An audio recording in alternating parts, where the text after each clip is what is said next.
Hello and welcome to this episode of We Create EDU. We have the pleasure of having We Are St. Elmo's Fire online with us, and if you have any questions for us, we're going to be monitoring the chat. We are also going to be monitoring Twitter, which is We Create EDU.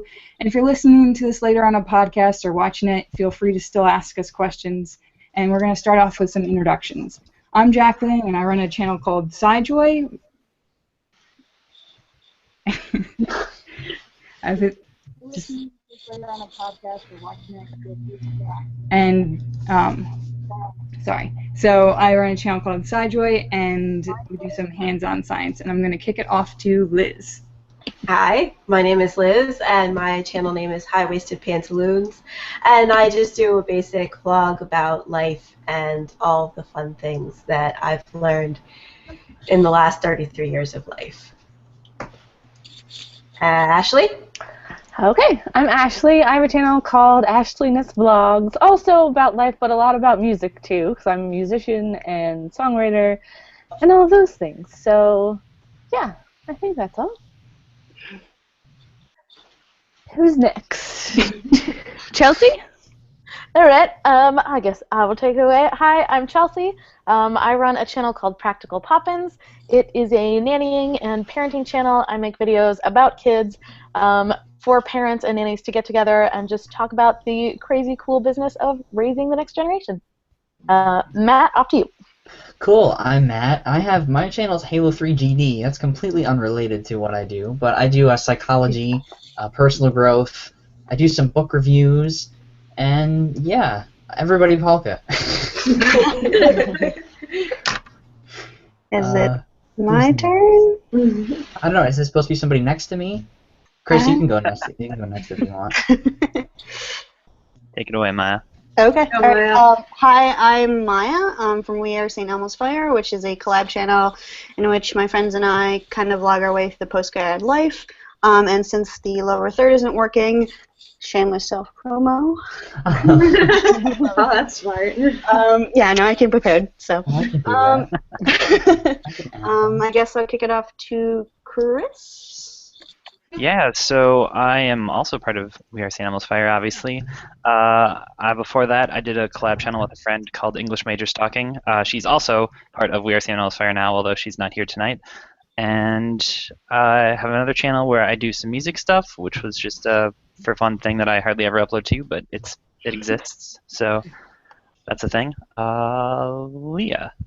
Hi, I am Leah. I also vlog on We Are St. Elmo's Fire for about a year or two now, maybe a year and a half, and I do some cover songs on my ukulele, and I talk about postgrad life and stuff going on with adulting, and I currently work at a marketing agency, and I do video and photo stuff, so that's why I'm here. And Amy. Hello, I'm Amy, and I'm also part of We Are St. Elmo's Fire. And on top of that, I also work on another channel called Invisible Gamer. It's actually a gaming website. And I do a show all about Kickstarters for them called Kick. Sweet. Yeah. All right. All right, cool. Well, welcome, everybody. I'm super excited to chat with you all. But first, I actually had a really quick question to just kind of open the discussion. I was wondering, for all of the We Are St. Elmo's Fire people, what kind of video production stuff do you use to make your videos? Like cameras, lights, mics, editing software, all that good stuff. Sure. I guess a good start. So I normally, and I actually just tweeted about this recently, but I actually use a Canon Vixia camcorder to record on. So although I do have access to DSLRs, but I just like sort of the ease of using the Canon Vixia to shoot on. And then in terms of editing, I use basically the Adobe Creative Cloud. So I'll edit on Premiere, and most recently I've been dabbling in After Effects, so I made a video recently that used a lot of that. But yeah, so that's what I do. Same here. I also use the Adobe Cloud. I use Premiere and After Effects, and then I have a Canon T4i that I got a couple years ago that I've been using, which I like a lot. So. Up until recently, I was doing most of my videos on a point-and-shoot camera. Nothing crazy. It's just something I've had around for high school, I guess. And I just recently, as of last week, upgraded to a Canon T5i. Yeah. So I'm getting. I'm actually moving into my first professional camera ever, which is causing some growing pains I've already discovered as I try to figure out how to use this thing. We used T3Is in college. I studied journalism at Ohio University, and I did have access to DSLRs there, but I often wasn't the one using the camera. So it's been a lot of self-teaching and trying to figure out what does this do and how do I have to plug this into my software now. I actually use mainly, I switch back and forth between Premiere and Premiere Elements. It kind of depends at what place I am editing from. At my home computer here I have Premiere Elements, but occasionally I will take the trip over to the fiance's house and steal his copy of Premiere. Alright, and I use also a Canon Vixia. I think it's older than mine, it's not as nice. And I recently started editing with Sony Movie Studio, which saved me a lot of time based on what I was using before that, because it was pretty bad. And you asked about lighting too, and my lighting is not fantastic. For my videos, I actually have an envelope taped over a light to like diffuse it. It's not great, but it helps. Use what you got. Yeah, use what you have. I've been playing with microphones and stuff too. I'm actually getting a new microphone for Christmas, so that should help a little bit. Oh, yay! What Nice. kind?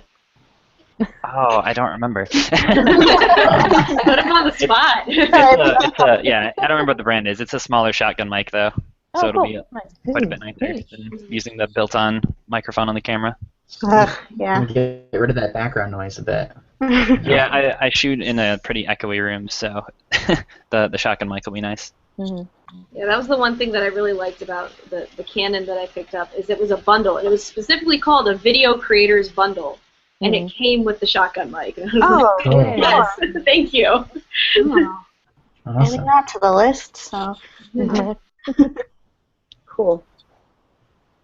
Yeah, and then I guess lighting-wise, well, I shoot in an office in my basement. It's just like fluorescence, so thankfully I don't have to do a lot of setup for that.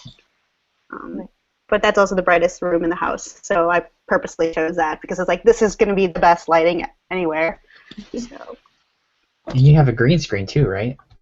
I recently made one, yes. Again, if you can check out my Twitter. Yeah, I recently got some green fabric and just set it up. It was like really sort of a on-the-fly thing, like, oh, what if I just put this here, and then, oh, I can dance in front of it and do some effects with that. So, yeah, I'm very much a DIY person when it comes to video stuff. Like, I make a lot of my own like stupid props and things. So. Yeah. Sounds cheap that way. Yeah, that's true. So I have a question for the We Are St. Elmo's Fire crew, which is a mouthful, but then again, my channel name is High Waisted Pantaloons, so I don't really have room to talk. But, yeah. We go with an acronym, so yeah. It's two-part question. One, what brought you to YouTube? And what do you hope to get out of it, like being a part of this space? I can start off if you guys want. Go for it. Sure. Oh man, this is like a really long story that I'll try to condense. I guess what brought me to YouTube was honestly I was just bored one day and looking through stuff, and you know I found one YouTuber, and that was like the first time like I had subscribed to anybody, and then that led me to another YouTuber, and it just led to this like going down the rabbit hole basically and discovering everything and people who are passionate about making videos, and then not only just making videos but then like talking to people you know, through videos, which is like a really new thing for me, and it was exciting and I wanted to try it.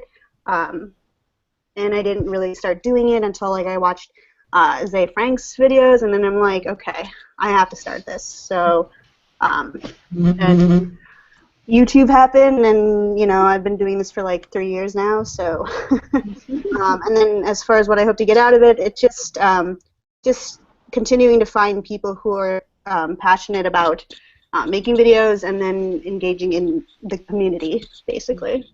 So, yeah. For me, I would pretty much just say Vlogbrothers was what got me into vlogging. I remember looking at YouTube back in like the Lonely Girl 15 days and discovering vlogging and just thinking it was just the dumbest looking thing I'd ever seen. But why would you just talk to like, what's the point of it? It made no sense to me, and I just ignored it for years until a friend of mine started linking me some Vlogbrothers videos because I had already read a John Green book, and she was like, "Oh, hey, maybe you'd like this." And I started watching it more and more, and I was like, okay, maybe there's something to this. And I started watching more, and eventually we got the idea to try it as a two-person collab channel and did that for a while. And then obviously joining We Are Seeing Almost Fire. So as far as what I would get out of it, kind of what Mai was saying, just kind of that community making videos and creating stuff and meeting other people who want to create stuff and all that good stuff.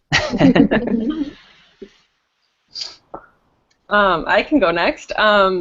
Yeah, same thing here. Vlogbrothers was definitely it. But also I was really into other YouTubers like Julia Nunes when she wasn't as popular, and The Gradual Report.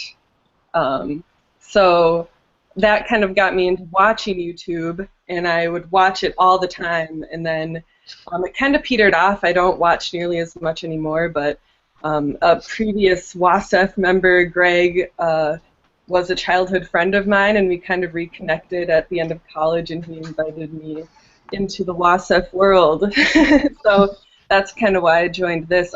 Previously I tried to make a couple YouTube videos, but they were really bad, and since then I did. It's hard to do without someone else doing it with you too. Right, yeah. It really helps having other people that are like, hey, if you make a fool of yourself in front of a camera once a week, I'll do it too. Right. Yeah, it's an together. accountability thing too. Yeah. You know that other people are waiting on your response. Yeah. Definitely. Like, I wasn't about to start. Well, I had my own channel, but I wasn't about to start making videos just for my channel. But my friend who actually started the collab channel, she's like, well, why don't you do this with us? And then that way you'll just have like a buddy to make videos with. And I'm like, okay, that's cool. And 3 years later, I'm still here. So Yeah, that's how the Vlogbrothers did it, right? They just back and forth. Mm-hmm. It's kind of weird because I kind of came to YouTube from kind of the non-vlogging angle. Is I was very much a topical. I follow the gaming channels, or right now for whatever reason it's been cooking. I've been all over these cooking videos, drooling over food, which is really bad to watch when you can't eat dinner until 7. So. And so I had always followed that, and I started following YouTube more in college as I started approaching my senior thesis, and I knew I had to make something or write a 50-page paper, and I ended up deciding to do my thesis on YouTube and talking about YouTube and the influence YouTube has, and as part of that project I decided to start my own YouTube channel, which, since my interest was games journalism at the time, and I really was like, yeah, no, I'm going to go be a games journalist, even though I really suck at getting through games. And so I launched this like gaming news show called G Cubed, and that was my senior thesis. And I kind of stuck with that for a while, and I still do that partially, but blogging had not really been a thing I followed. I was aware of the Vlogbrothers. I'd watched some of their videos, but I was not a super consistent, or I didn't like follow vlogs like crazy, or I watched every episode or anything like that. But I actually found WASF through the How to Adult channel.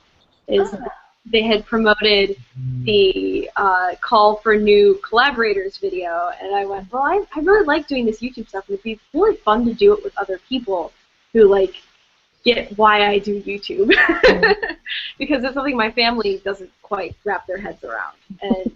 And being able to kind of meet with other people and work with other people and learn from other people, while at the same time, I think the people that I enjoy watching most on YouTube are, even when they're topically focused, I enjoy the ones that actually have an interactive audience, or you can see the feedback that they get, even if you are not personally engaging with them. And I really appreciated that, and that's something that is really important to me on YouTube, and I think it's one of the beautiful things about this community. Awesome.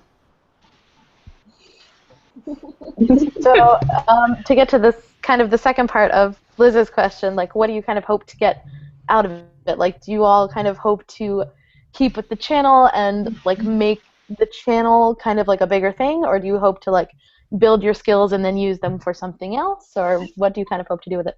Yeah, I guess I kind of hoped for a number of things. The first one was to make videos regularly and to make videos for fun outside of work, to like kind of experiment a little more. That hasn't really happened yet, but I'm hopeful that it's happening in the future once I clear some other stuff off my plate. But then the other thing is, and I mean it's already kind of happening, is it helps to just talk to other people who are also post-grads and to like get out all your feelings and talk about like the really awesome stuff and the really shitty stuff, and and that helped me a lot, I think, grow a little bit as a person since graduating, because I was so scared to graduate. So Yeah, just to sort of add on to Leah's comment, it was basically having this collab channel was just a way to sort of grow with other people who were experiencing the sort of same things you were. For me, it was definitely sort of a creative outlet and a place to just sort of like goof off and sort of test my video making skills and not have to worry about like the pressure of like millions of eyeballs on you as you try to better yourself every week. I've been trying to push myself a little bit more and experiment with different styles and editing and effects, and so, but I would like to see the channel continue for however long people want to keep watching. I just really like the idea of it, and I want to sort of continue that community aspect. You don't really see a lot of collab channels on YouTube anymore because like they were a big thing in like 07, 08, and they've sort of petered off, and I still really like the idea of it, and I would just want to keep that going. So. Yeah, when I've talked about We Are St. Elmo's Fire, I sometimes call it an old school collab channel, just because it's not really what people do anymore. That kind of trend ended, so. Bring it back. Well, I mean, I know there's NFI, the Nerdfighter Info collab channel, which I think, if I'm not mistaken, is a little bit different, and this is actually in the form of a question, but do you guys, like, is it just you, or are you still, like, looking for people to be a part of your channel? Or is it, like, it's just us, and this is it, and this is who we are, and this is the channel? Yeah, I think originally when we had set out, we sort of wanted like a schedule of people, sort of the basic like one person a day thing, and then being adults and having jobs and stuff like that didn't really work out. But I guess we wanted to keep it like a group to sort of be able to keep tabs on one another, because sometimes it is quite hard. Like I have a friend who has a collab channel with like 30 people or something, and sometimes it's really hard to sort of keep conversations going for like that long of a time. So having sort of like a smaller core group is a little bit more manageable. I guess. Something that I've always told people when I try to explain the idea of We Are St. Elmo's Fire is that it's sort of like we're sitting in a booth at your favorite bar, and we're just sort of, having a couple drinks and passing the beer nuts around and just talking about whatever's on our mind, basically. So, I mean, I think we'd sort of started talking about this a little bit, like maybe having like another person on like as a guest or something every now and then, but because we've kind of had a vacant spot for a while, so just trying to figure out what to do with that. So ideas are up in the air. So how do you guys collaborate? How do you work that all out? We have a Facebook chat. We've been pretty freeform. It hasn't been like, okay, guys, this week we're going to do this theme or we're going to answer this question. It's kind of you base it off of whatever came before. If there's a topic that you want to keep talking about, or like someone brought up a question that you want to keep talking about, we do. But if you have something else just totally, completely different that you want to make, that's been fine too. Like it hasn't been super structured, and it's worked pretty well that way. Yeah, I think sometimes like there is if you have like too much structure, like there's like too much pressure to like, oh, it has to only be about this topic, and maybe like you don't want to talk about that topic that week. So it's just sort of been, you know, if you want to respond to somebody else's video, or if you have this thing that you really want to talk about, just talk about it. So what I've been really liking about this channel though is that conversations have continued like throughout videos, like without any prompting from anybody, and I've absolutely loved that, and that's, I don't know, it makes my heart soar when I think about it. Yeah. It's organic that way. It just happens naturally too if it's not too structured. Yeah.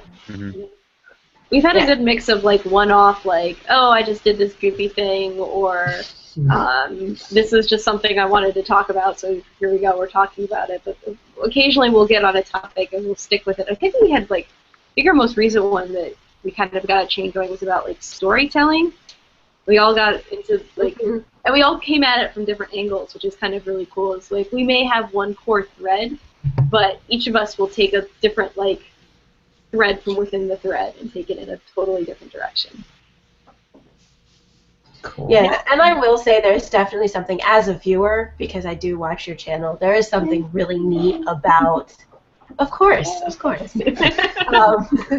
is something really neat about the fact that it is just kind of like each one of you, but you're all together, and it's not like NFI, which is also magical in its own right, but it gives that feel of we're all friends and we're just hanging out together. We're having, and like you said, sometimes you do have an actual conversation that goes between each other. So you do get that feeling that, you know, it is just a group of friends kind of hanging out via YouTube. I do like that. Question though, for the people who maybe want to do this, can one or all of you, I guess, explain the logics of how you have 5 people on the same channel, like uploading videos to the same channel, because that's kind of part of what we do. It's like, you know, sure, people the inside track to YouTube. So yeah, we've done it pretty low tech, just one account that we've shared the password to. It's really not the way you're supposed to do that, but especially now because Google does have a way that you can have, like, you can set people up as like page managers, so you could give people rights to a page without actually having them log into the main one. But that seemed like a lot of work to set up. So. Yeah. We're really kicking it old school. Hey, if it works. We have done a thing like when new people have joined the channel where there's, like, we don't give them the password immediately. Like there's first a probation couple, period. Yeah. That's what we called it. Yeah. So like they sent us the videos and we uploaded them, like, you know, to make sure they actually were going to stick with the channel and stuff like that. And once they stuck around, then we just gave them full access to do it themselves. Okay, but yeah, so you just have the one account. Yeah. For a while we had someone in Australia vlogging with us, and so Google would be like, someone in Australia logged into your account. No! But yeah, that was totally fine. But yeah, I guess if you were to start it now, though, it probably would be smarter to do the thing where you have multiple page managers who can sign in. That seems safer, I guess, so don't do what we're doing.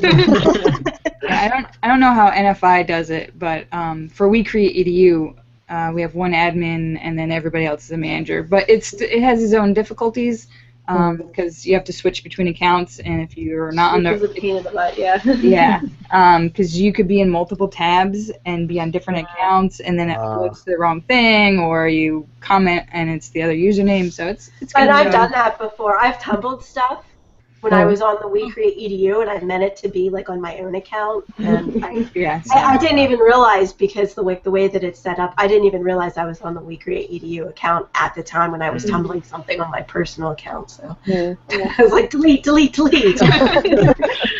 the other channel I work on, we have it set up where I'm a manager. I did not set up the account, so I don't know any of the specifics of that, but I am a page manager, and I am so sorry, guys, that you occasionally get the videos I watch. Because I'll be uploading a video. I'm like, oh, I'm gonna watch some YouTube while I'm waiting.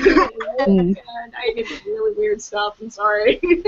I've noticed that actually with the shared account kind of thing. Sometimes when I log into that, it'll be like, because you watched, and it'll be a whole bunch of John Oliver videos because someone watched one John Oliver video. And you're just trying really hard to be helpful. Hey, John Oliver's awesome. That's okay. Yeah, NFI does. NFI, I can actually just log in. I can switch accounts. I won't do it right now. I figured out what happens to do that. But I can just go right to NFI and then upload my video and then go back to my own channel. I have a non-video related, production related question. So you guys were all in school pretty much in college when YouTube was hitting its strides, right?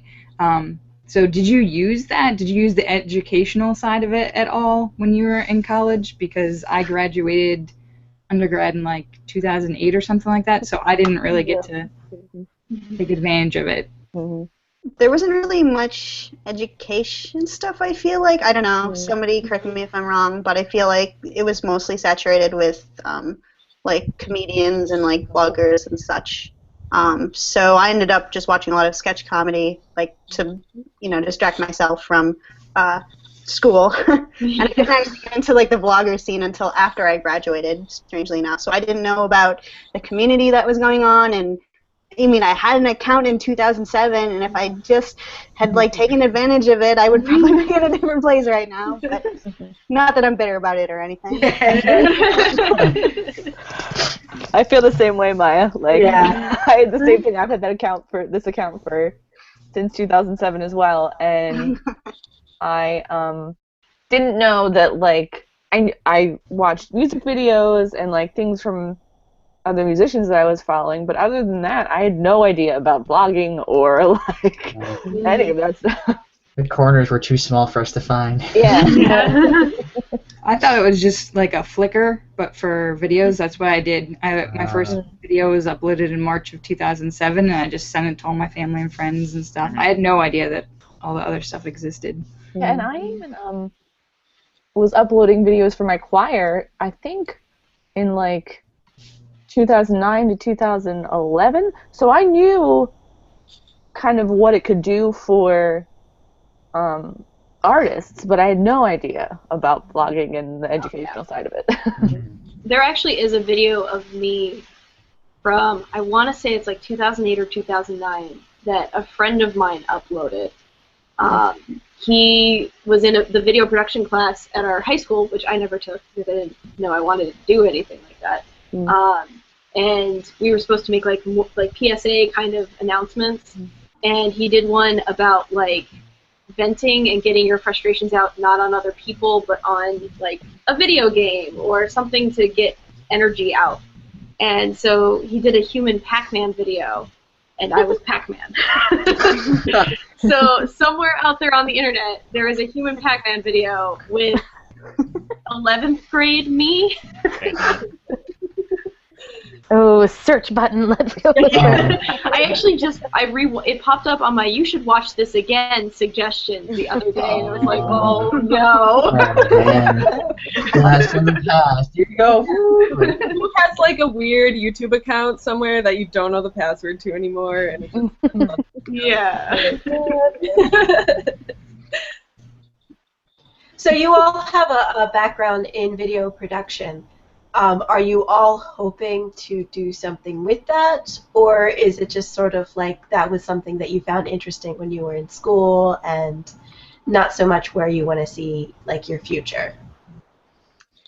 For what I took in school, it was definitely just for fun at the time. We didn't have any kind of our video production was mostly based around there was an on-campus TV station, and you could do a news show bit. It was a full week in review kind of show, and you could do a bunch of different parts. So I got to work the camera once, and I got to go out and do a news pack once, and I got to edit once, and so you got to try all these things, and I just thought that was fun.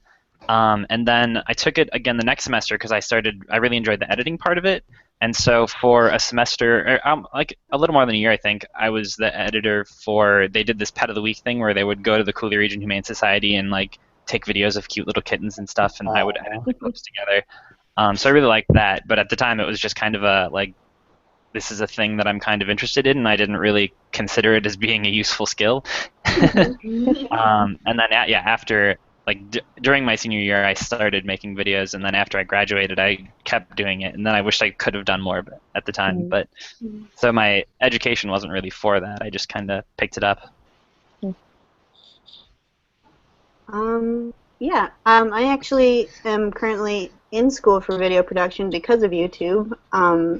Because I was doing YouTube for, well, I guess I shouldn't say I was doing YouTube for fun. Well, yeah, I was. So I was doing YouTube for fun, and like there was a lot of things that I wanted to do editing-wise that I couldn't do with my current editing software because I was editing on Windows Movie Maker.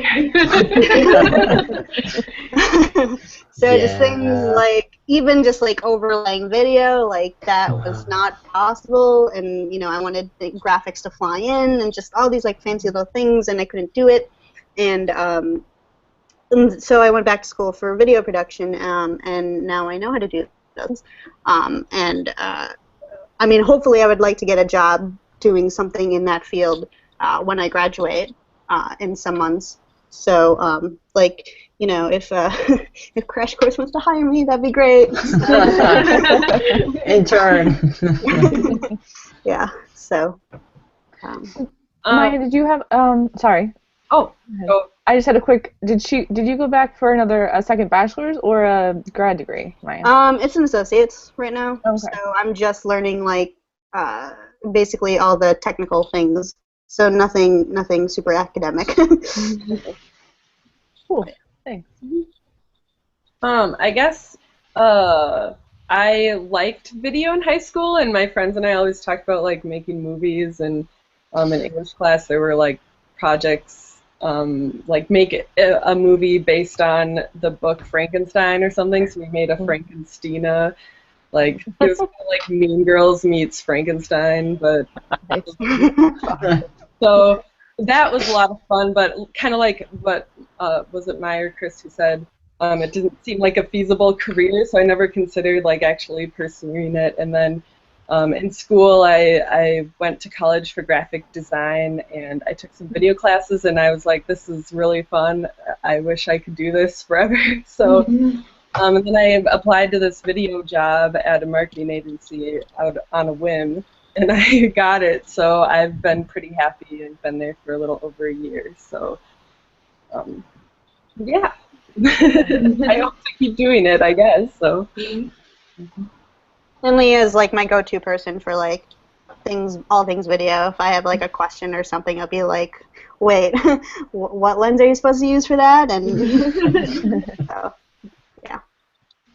Yeah, Maya and I actually shot a wedding earlier this year, so yeah, it was fun. It was both of, well, I think she had done a wedding before, but it was my first wedding, and so it was fun. So if like our current careers don't pan out, we could always be wedding videographers. Yeah, you gotta go somewhere. There will always be weddings. You will always be needed. People need video now. It's everywhere. Yeah. You do. I was wondering too. One of the thoughts I had was, do you see yourself wanting to work more in the being on camera part, or more of like the producer of the show? Because I know a lot of people like to edit. Some people like to be on camera. Some people like to do both. They like to kind of have that creative control and be on camera. So that's a topic I'm interested in too. Yeah. I guess it was always my goal going into school to do something behind the camera. Like I like doing this in front of the camera for fun. I don't know if I'd ever do it professionally, but I'd also never say never. I mean, if you know, Crash Course needed to host another show or something, you know.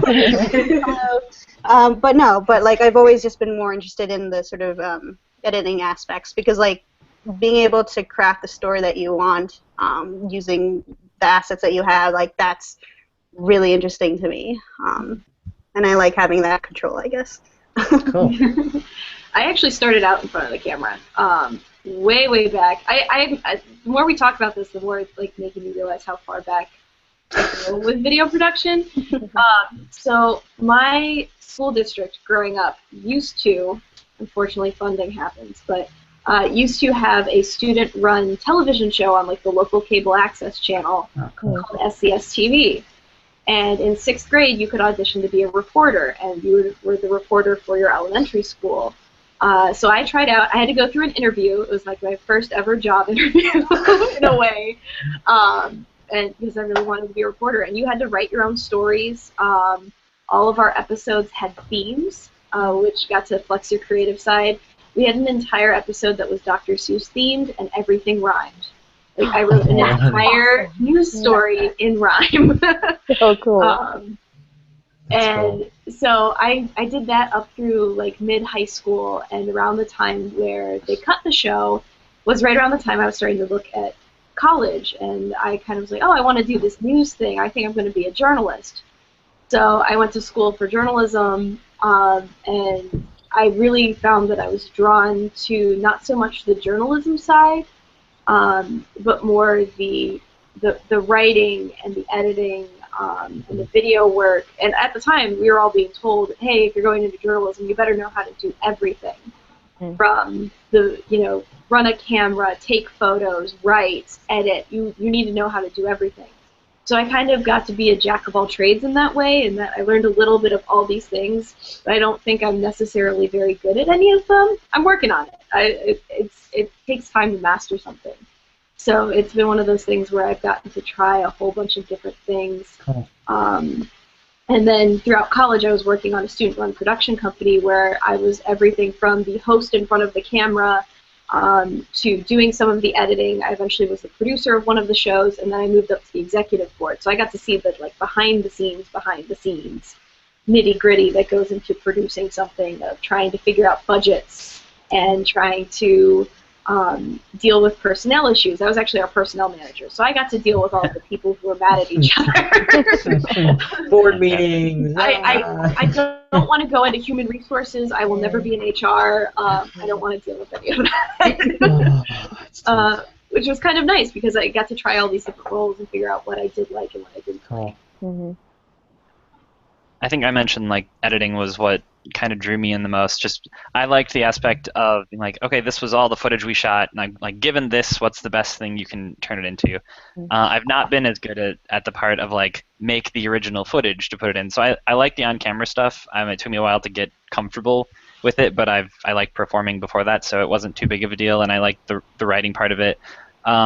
Directing is not my thing. Like I don't even like directing myself. I'd never direct other people. Like thinking of camera angles and like how much footage I should use and like what sorts of bits I should do for certain. Like there's a lot of times where I think I have an idea and I shoot it and then I go to edit it and like this won't work at all. But I'm not going to spend another hour like reshooting it. So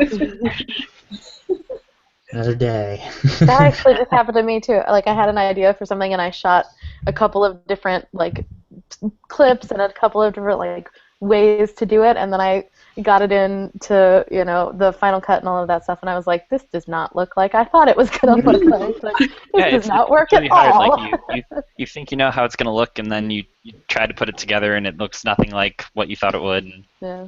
I know I'm gonna call out Maya because I helped her make a juggling video, and she's very like, Yeah, that's a cool all right, video. I'm gonna move the camera over here, and we're gonna get this shot, and you're gonna be doing this in this shot, and like this will be the framing of the shot. And I was like, okay. Like I don't have the foresight to plan that much like in advance. I'm a lot better at like this was the best footage we could come up with. Now do the editing part. Like I'm much better at that. So something that I always do whenever I'm making any kind of videos is shooting to edit. So you already have the edit sort of in mind. It's like, okay, well, if I'm trying to collect this shot, like maybe I'll want to do a wide shot, and then I'll want to do like a medium shot, and then a tight shot, so that I have all those options when I'm in the editing bay and trying to like pick out which is the best shot to go following this shot. So that's kind of always like my approach to making videos is shooting to edit. Do you map it all out beforehand? Like, do you write it down, or do you use storyboards or anything, or are you just like, I got it in my head and let's go? I think a lot of our WASF people will agree that I'm very meticulous in my planning, and so I get quite into scripting, and Sometimes I'll storyboard. It depends on like how complex the video is. If I'm just like talking to the camera, that doesn't require storyboarding. But if I'm doing like a reenactment or something, I'll get really into like, okay, well, I'll have it like framed up like this, and then I'll have like a low angle and a high angle, and that part is like really fun for me to do. So I don't get like, I don't hate it. Yeah. I feel like a lot of that comes with experience too. You know what I mean? Like, once you know what shots look like what. Mm-hmm. You know what I mean? Like, I'm personally very like kind of new to the video aspect of it, to actually shooting video. Mm-hmm. So like once I feel like now that I'm kind of starting to get to know like, oh, this is how this frames nicely, or I can put the camera here to make this look nicer. Like, starting to kind of figure out how to like pre-edit ish. Definitely. Like my first year of vlogging was like a huge learning curve because I was just, I was trying a lot of different things, and it sort of had like a sketch kind of oriented thing for a while. And it was from there that I learned like, okay, what I should have done is I should have like shot this like 3 different times. I'd have more like options or something in editing, and just doing it a lot has taught me what I need to do. Yeah. So how long do you each take to make your videos, like individually, would you say, on average? Depends on the video. I know for some of my more like I'm just talking to a camera videos, which has at the moment been a good majority of what I do. Those don't take nearly as long because those are a little more freeform. That's usually just me talking to a camera, and then I go back through and pick out the good stuff. When I do some more complicated things, it can take a little longer. It kind of depends on what my timing is. Like most of us, I get off work at 5, and so I have to kind of squeeze between 5 and whenever I decide I need to go to bed. I shoot, edit, upload, which sometimes can take forever. There's been multiple times where I've been like, it's still uploading, it will be up eventually, hopefully before midnight. It depends. Usually if I have a more complicated idea, I will definitely try to do it plan it out more days in advance, so I make sure I have plenty of time that if I want to try something else or do something again, I have that luxury, but it doesn't always happen. Do you do like separate days for certain things? Because like me, I'll just do it all in one day if I really can, because I don't know, I like going full throttle sometimes, because then it's like I'm motivated and I'm ready, so let's get it done. But I do see the benefit of like shooting one day and then editing the next day and then doing specific tasks grouped together. Yeah, I'll generally do it all at once too. Like even if by some rare occasion I managed to do it like more than the day I was going to put it up, I would still generally do it all in one night, just because you have that momentum going and like, all right, I just finished it. I should edit it while I'm still thinking about what happened. Okay, I finished editing it. I should like finish touching it up and render it now instead of waiting, because otherwise I'll forget to do it, or it's just easier to keep pushing forward. Mm-hmm. Yeah, I do that too, especially when I'm like, oh my gosh, it's my day. And I'm like, I can push out a video, I can do it. And then at 2 a.m. I'm messaging the group like, it'll be up in the morning. My personal best, there was a video I was trying to make that wasn't really working because I had a sore throat and I thought I sounded really stupid trying to do like a serious video when I was croaking. So I just I had like 10 minutes left before I had to go to work, so I just shot in that 10 minutes, and I not including render time, because you're not really doing anything for that. The whole video was like less than an hour, like the fastest I ever pushed one out. Which one was that? That was the bike story one. I just nice. threw the story together and edited it really quickly and poorly, and but Cool. most of the time it's a little longer than that, but I can pretty much get them done in a night. The only ones I've had that have been longer, I have a video for a side channel that I attempted to start and haven't really gone back to, even though I have a bunch of ideas for it, where I was going to do like a media kind of a thing, talking about movies and TV shows, and I put a lot of scenes from the movie in there, so that took a lot longer because it was clipping and putting in each individual clip and getting it to the way I wanted it to. So like kind of things take a lot longer, but just a general talk at the camera vlog, those are not too bad. I've gotten pretty fast at editing and clipping my audio together and stuff like that. I think for me, like a typical vlog is anywhere between like 5 and 8 hours. I like to script my vlogs just because it comes from me being like a super big planner and whatnot. So it'll probably take like an hour or two to pump out a script depending on like what I want to include and what I want to admit. And then an hour to film, and this includes like setting up everything. And then, yeah, the rest of the time is like editing. And like, I'll go through the first pass, like just getting like all the cuts down. And then I like fine tune with like the audio and the video. And then I get really ambitious, and I'm like, oh, let me add these graphics. Oh, let me make them move. And then that's where all the time goes. And then it's like 2 o'clock in the morning. I'm like, okay, I should really upload this. So I think that's standard for me, I think, now. So seeing you guys don't have the 4-minute time rule on your videos, do you follow a lot of the same like jump cuts as far as editing? Like I guess essentially my question would be, have any of you just done like a one take or anything, or you just like talked to the camera and then just uploaded it, or are your videos pretty you try to keep them pretty polished? I'm usually a one take person. Okay. That's usually how I work, just because I learned back in college when I did my first show, I can't write out a script for myself. If I write out like anything more than a couple bullet points or notes of like, okay, these are the things I need to hit, I turn wooden, and it's no longer, I feel like I'm not as interesting to watch, because I just kind of get there like, and this is what I need to say. It's really hard for me to get off a script once I've written it.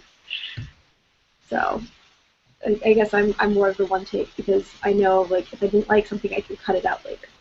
I am very impressed by your one-take videos. I love your videos. Can I say that? Like, I wish I had your ability to just do it that quickly and that efficiently. So, yeah. And I'm over here going like, it's taking you that long to do things? Like, I feel like I'm shortcutting here. No, I say each sentence like 5 times before it's right. Forever. Yeah, I've tried to do a one take. It doesn't. Nope. Although, guys, I was thinking like maybe for like a future video we could try like a one-take week and just see how disastrous that is. And then I have to do something super scripted. You gotta nail it the entire time, word for word, the first time. I want this to happen, you guys. Seriously, I want this to happen now.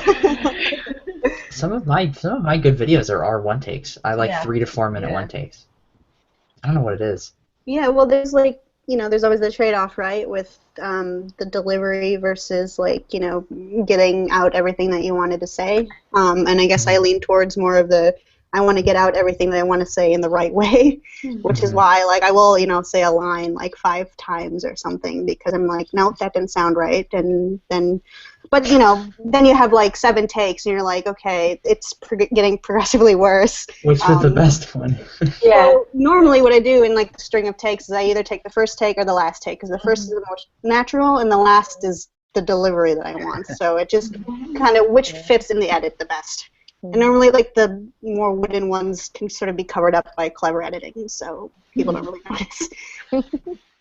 I mean, I've done one takes more than once before. So I think that there is something to, being able to do a one take, but like maybe the first time you tried to deliver the entire message, you kind of messed up or you didn't say it the right way, so you just cut the whole thing, try again, and then eventually you get that one that's like, okay, this was kind of exactly what I wanted, let's just do it. But I tend to try to avoid editing as much as possible. But yeah, I'm all about that. So, if you like footage, I will scrub through it and make it as nice as you like. So yeah, but it's because my editing software is terrible. So the less editing you do, the better. Yeah, exactly. Yeah, I haven't necessarily tried to do a one take beyond just kind of experimenting, and that didn't work. But I have tried to get a little better about, and if I'm doing it quickly, I still don't think about it too much, but not necessarily trying to do it in a one take, but trying to make the cuts a lot more natural and like places that make sense, and not just where I stopped talking and then picked it up later because I remembered what I was trying to say. Especially when I did the video for the media side channel, where I wanted to have it like interspersed with clips from the video, because then the cuts were really deliberate and actually meant something. And I noticed a lot more when they were just random cuts that they really stuck out compared to the ones that had a purpose. So when I do script a video, I've tried to keep that in mind. I don't script very often, but if I do, I try to be like, okay, this would be a good place to cut. If I can make it through all of this at once, it'll work a lot better than if I do this, this, and this. Do you guys do the? I know some people drag the audio a little bit in front of the video before it cuts. Do you do any of that? J cuts. I love J cuts. Maya does. I mean, what? No, yeah.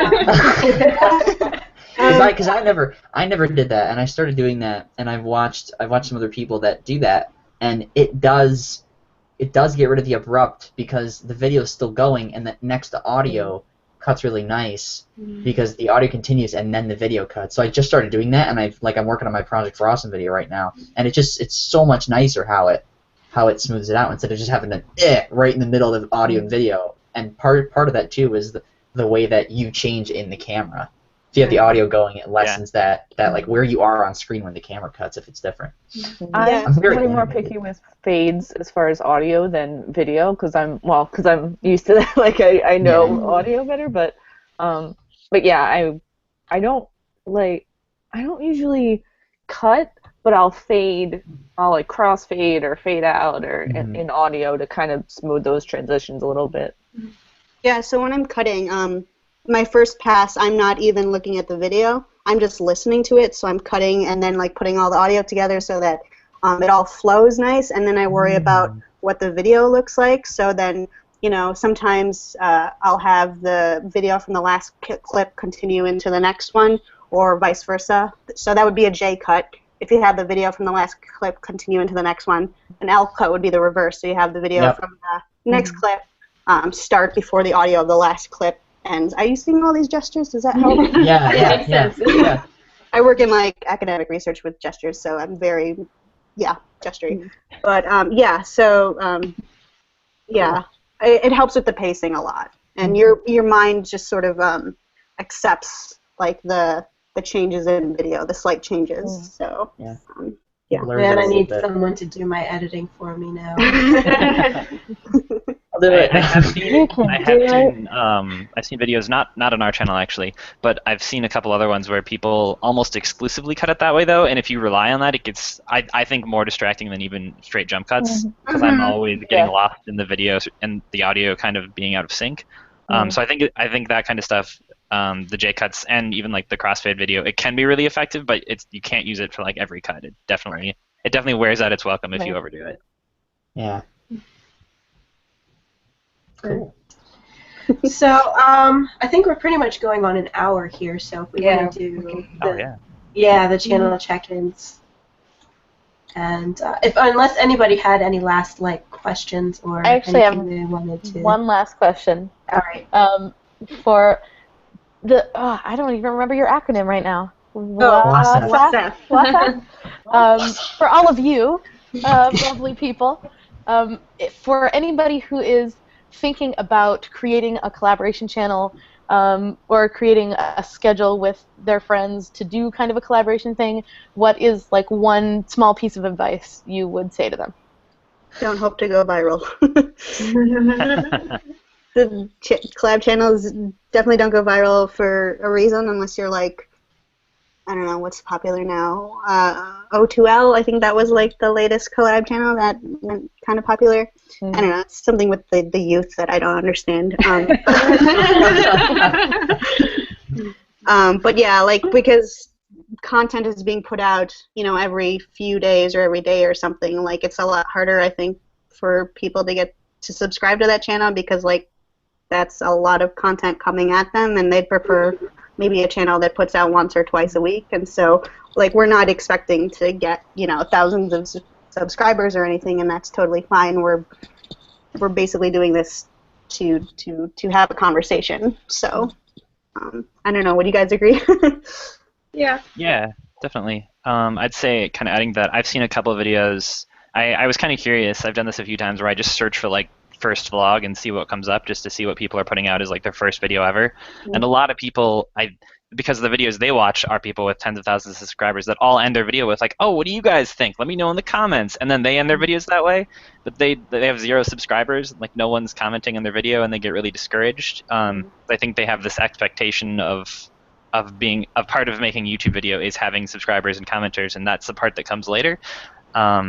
So I guess I would say just make sure they're doing it for them first, and if they're enjoying it, then it's gonna have to start with people they know, like friends and family, people who are interested in them first before their content is gonna bring anyone in, just because there is so much out there. And the nice thing about collab channels is you already have, Built-in commenters. So make sure to comment on each other's videos and like them and stuff to keep the conversation going. I agree. Totally agree. Yeah, that's one thing there's a panel at VidCon that kind of talked about that too. Like, part of if you want to be a member of like a YouTube community, it's not just making videos, it's also sharing videos and commenting on videos and being an active participant in a community. So it's not just you putting out your stuff, it's you participating and sharing other people's creativity too. And being unironically enthusiastic about YouTube. Yeah. Share all the love. Shout people out in your videos. Talk about people. Absolutely. It works. Cool. Yeah, and eventually you get a shout out, and it feels pretty great. Like what Amy was saying, like she found us through How to Adult. Like when we started getting replies from that, we were like,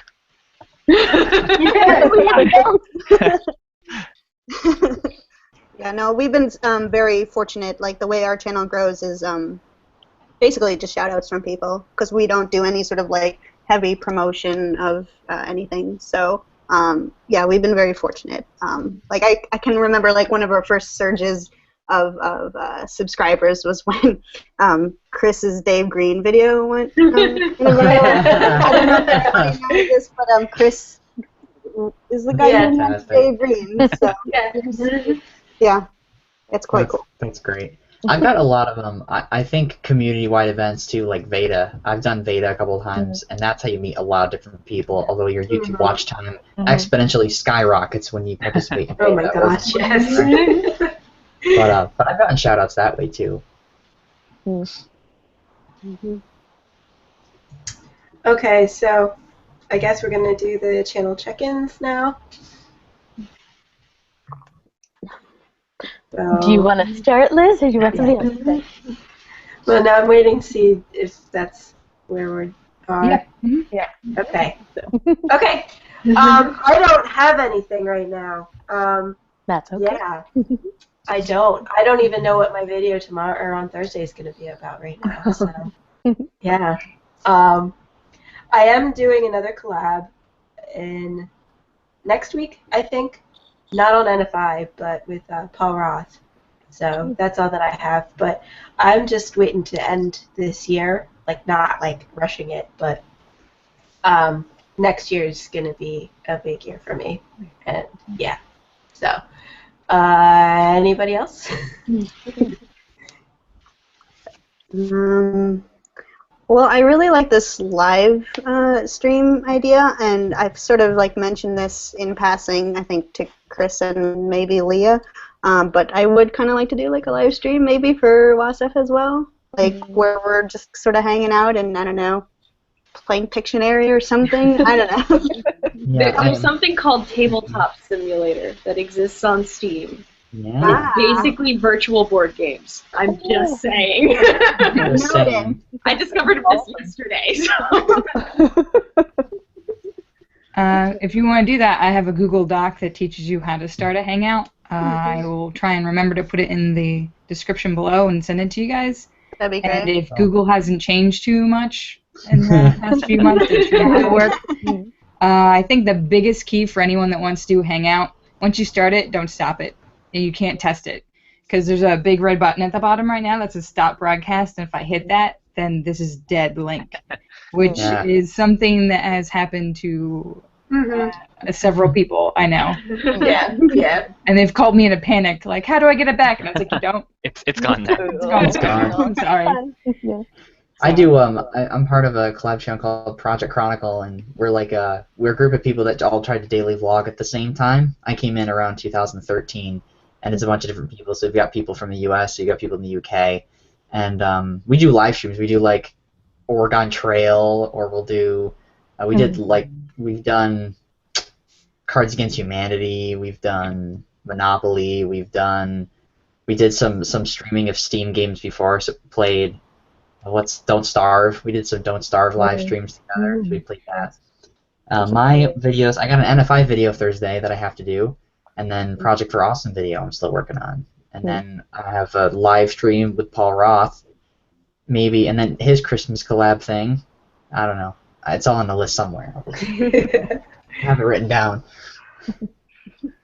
Well, I guess I'll go next. I have a new video out today. Yay! That was very good. Thank you.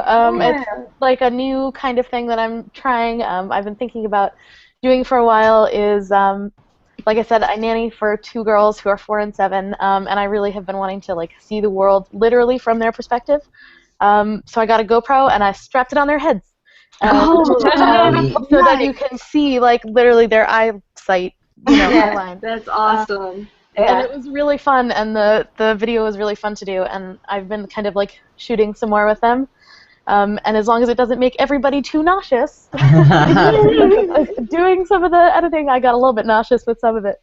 Then I'm really kind of excited to do more with it, because it's really interesting to see the world like from 3 feet tall. It's really weird, because you forget how different the world looks. Like, I recently saw a video. It was a wedding video, but it was from the dog's perspective. So the GoPro. It's such a good idea, and it's a whole different perspective. It's really cool. Yeah. So I'm working on that, and then I'm kind of half done with my P4A video, so hopefully that'll be done on time. And just chugging away. Cool. Ooh. All the things. All the things. Like the dog thing. I was just thinking, like if you get virtual reality going, you can like literally put the virtual reality headset on and like be the dog at the wedding.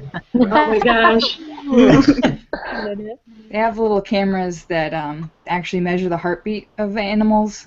So if they get near something that they find really interesting, the camera will turn on, and then you can see like what makes them excited and stuff. That's cool. That's awesome. Yep, I think it was a Kickstarter, of course. Always a Kickstarter. I can do SciJoy and We Create EDU updates. I was on NFI for Thanksgiving Day, which was fun. I didn't do NFI before, so I enjoyed that a lot. I released a video where I did a tour of the outside of the space shuttle, since I used to work on the space shuttles before. And that was cool. That was really cool, yeah. That's cool. We did a collab with Get Messy, and we built a bat box, which is sitting over there in the corner right now because bats are in caves and not in boxes in the winter. So we'll put that out in the spring. We're doing a robotics series again, and I'm working on my P4A video like the rest of you. We all have a year, and we all wait till like 3 days before. Right. Well, I never I couldn't pick the charity this year. I was like, I don't know what to do. There's so many to do. There's so many that I want to do, but. I was divided between, because Hank just talked about greyhounds, and there was a place that closed down, and my family fosters greyhounds, so it was between that, and I've never seen an FCCLA Youth Leadership P4A video. So the Youth Leadership organization I'm a part of is a 501c3. It's a nonprofit. So I'm like, what have I been doing all this time? I've been in it since 2007. Why haven't I made a video yet? So I figured I would make that, because I've actually never seen a CTSO P4A video yet. I just googled CTSO, nothing came up for Project for Awesome video. So I'm doing. Oh, since we're talking about things we did, I thought we were supposed to talk about things that we're just doing. Sorry, No, that's fine. That's fine. I just forgot. Last Thursday, I did a review of the newest album for the Calden Road, which is the band of Alan Lastufka, who is the co-founder of DFTBA Records. and I did a full review on my channel of his album, and he and Christian Caldera both loved it.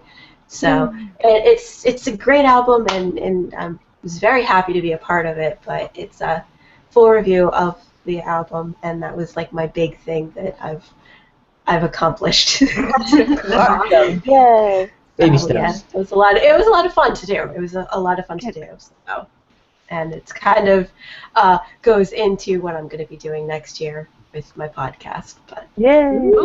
Cool. So. I might try to daily vlog again next year. I don't know. I might be a kind of a crazy. Oh God, idea. no! I couldn't.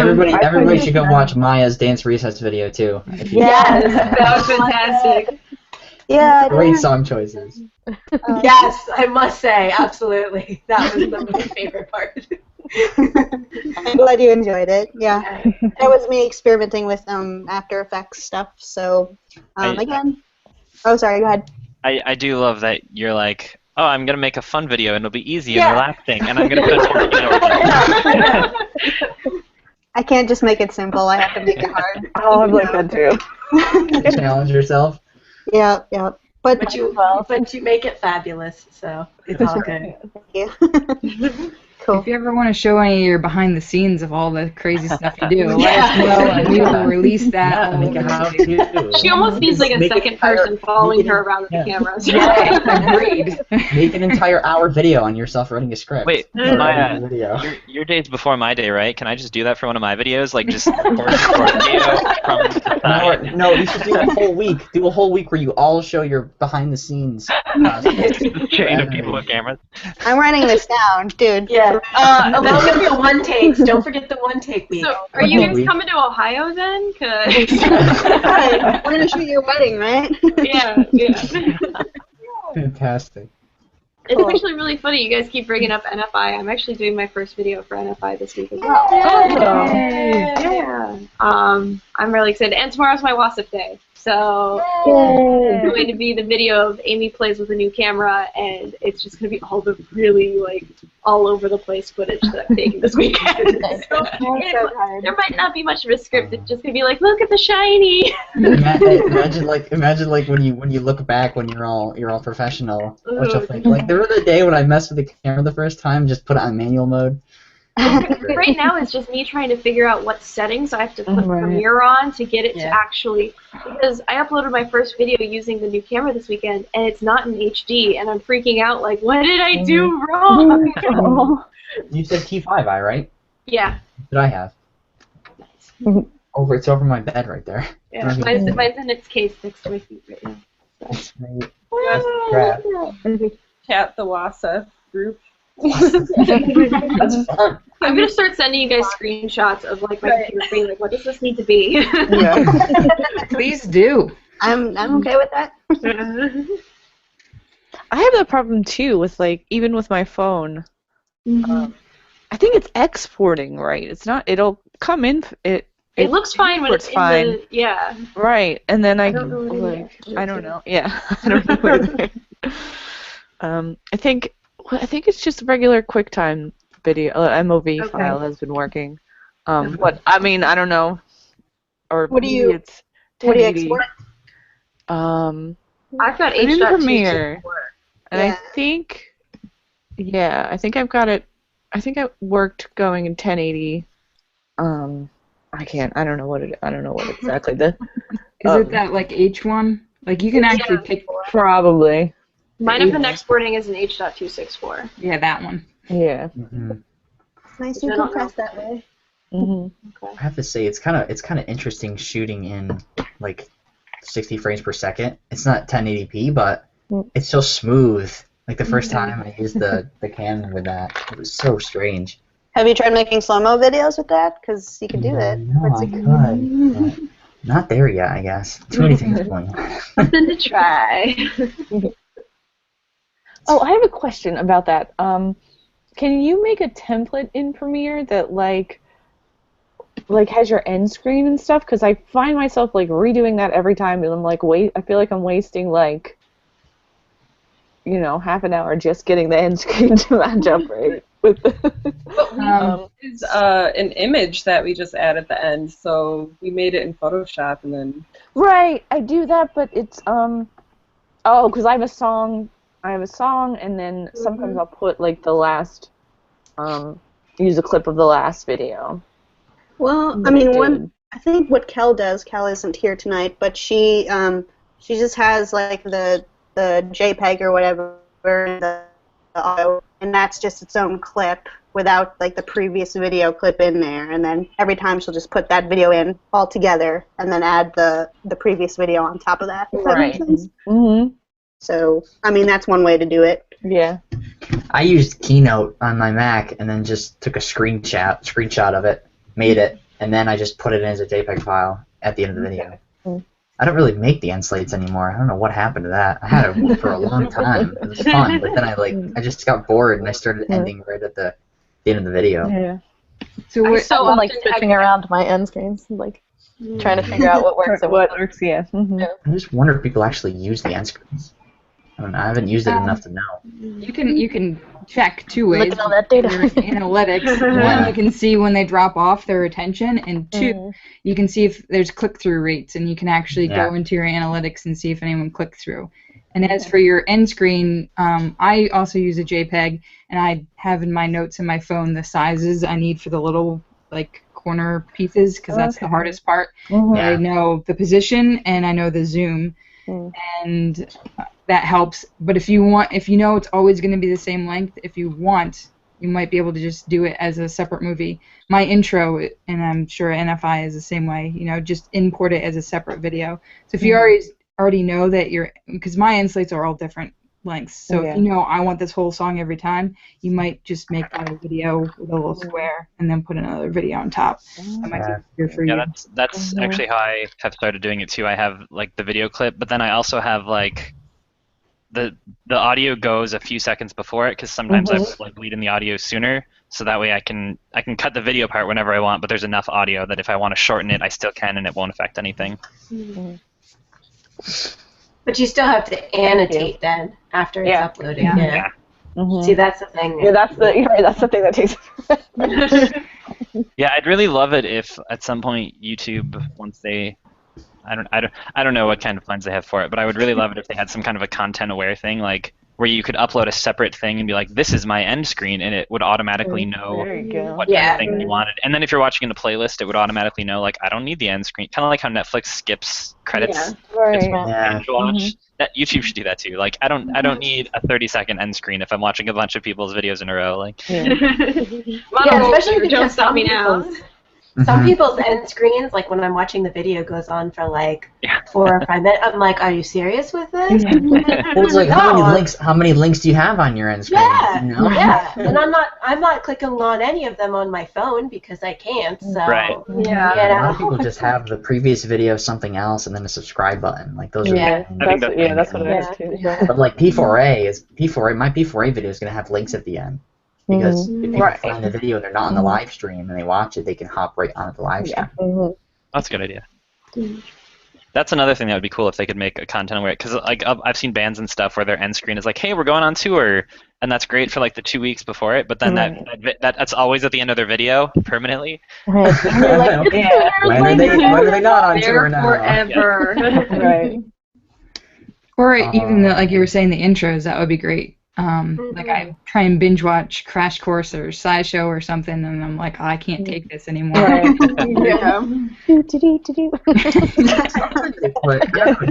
got you. Like, some people put like click on this to like go to the point in the video where there isn't an intro or something.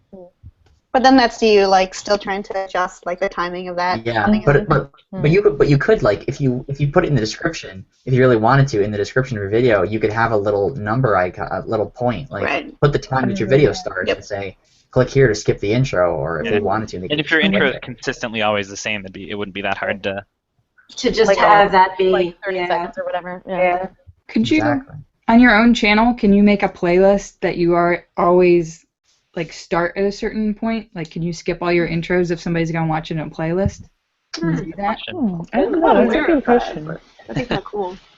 I just saw a lot of puzzled faces whenever. Why isn't that a thing? We're thinking of million-dollar ideas. So Google, call us. Your little brain trust. Yes.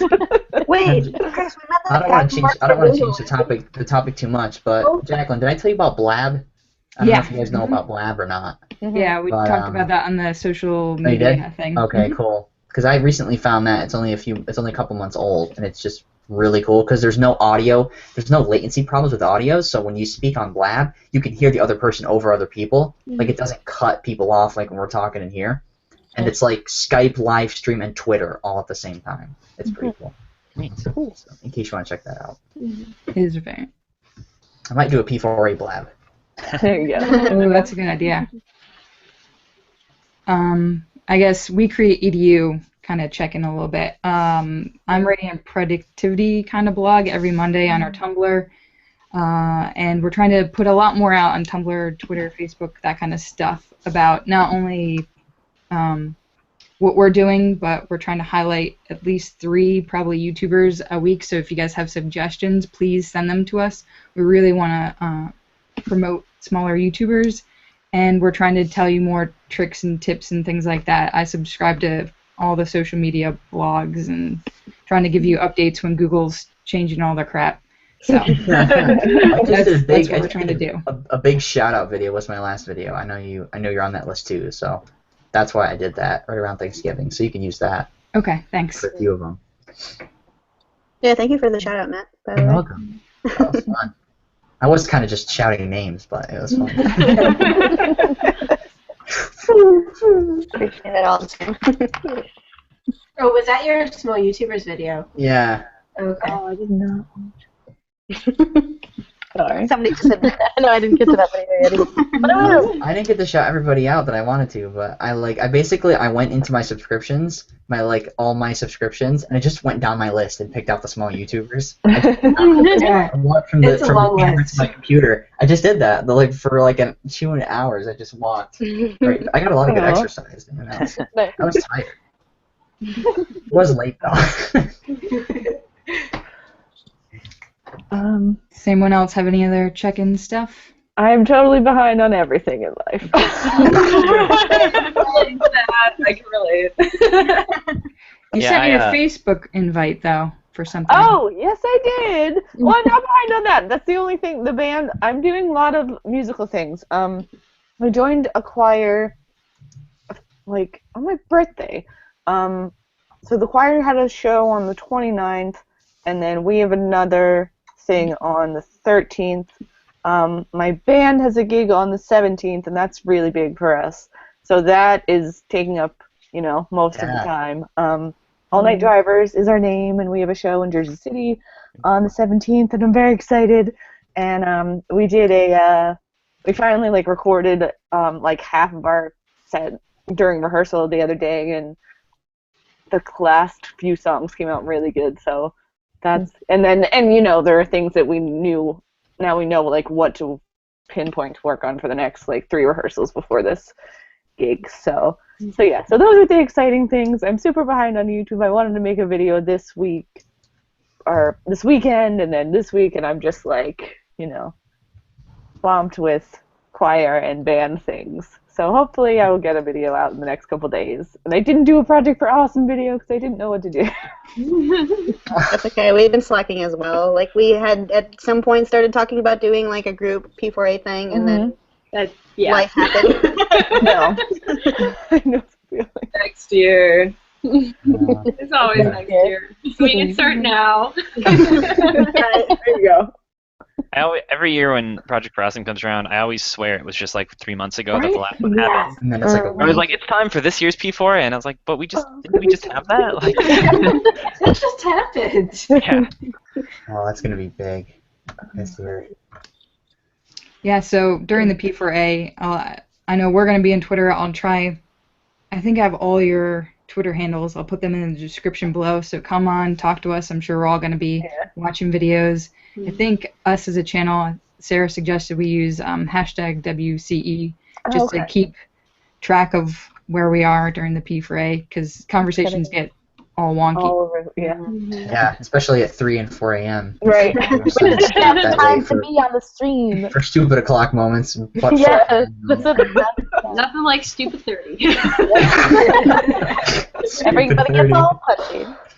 Yeah, I know last year's Project for Awesome, I posted something on Twitter at like 2 in the morning about how I was only going to watch for like 10 minutes, and I'd been watching for 2 hours, and then like 1 second later, Maya's like, me too! And then But Fartman happened, and Yeah.